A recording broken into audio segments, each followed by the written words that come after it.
Depuis 3 ans, à l'occasion de la Journée internationale des voisins, un thème revient en boucle au centre de festivités, à savoir « Mon voisin, mon premier secours ». Depuis la nuit des temps, le président Paul Biya n'a cessé de donner un sens à cette expression qui revêt un sens profond dans la tradition bantou qui veut que le voisin soit le premier à verser de l'eau sur la flamme qui consume la maison du voisin. Fin de citation. Lors du rapatriement volontaire des réfugiés nigérians abrités au camp de Minyayaou dans la région de l'extrême nord il y a quelques semaines, Paul Biya fait preuve de solidarité envers ses citoyens nigérians venus chercher abri sur son territoire pendant une bonne période. Pour les accompagner, son ministre de l'administration territoriale est dépêché sur les lieux pour coordonner le retour au pays natal. Il y a quelques années, quand des ressortissants des pays africains sont rapatriés de Libye où ils faisaient escale sur le chemin de l'immigration clandestine, c'est encore le président Paul Biya du Cameroun qui instruit à son gouvernement via les autorités de la région du littoral de s'occuper de leur prise en charge avant de les convoyer vers leurs pays respectifs.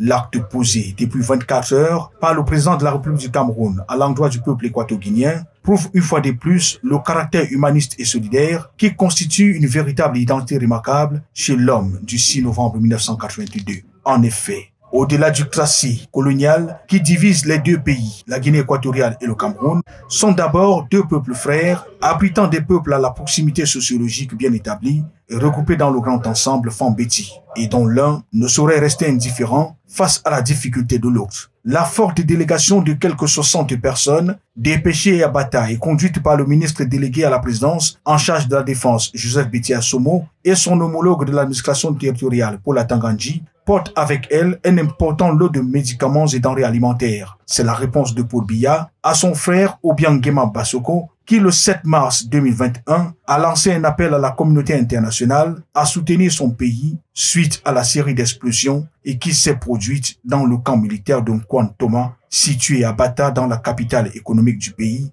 affichant un bilan de quelques 98 morts et de nombreux dégâts matériels importants. Sur le terrain, la soixantaine de personnels de la santé militaire du Cameroun, du Corps national de sapeurs-pompiers et du génie militaire devraient déployer leur génie et expertise pour évaluer afin de mieux réparer tous les impacts laissés par la catastrophe. Comme quoi, au moment où le discours sur l'intégration en Afrique centrale est plus que d'actualité, Paul Biya, à travers cette mission humanitaire, vient renseigner, s'il en était encore besoin, qu'il reste avec le Cameroun la locomotive de la solidarité sous-régionale.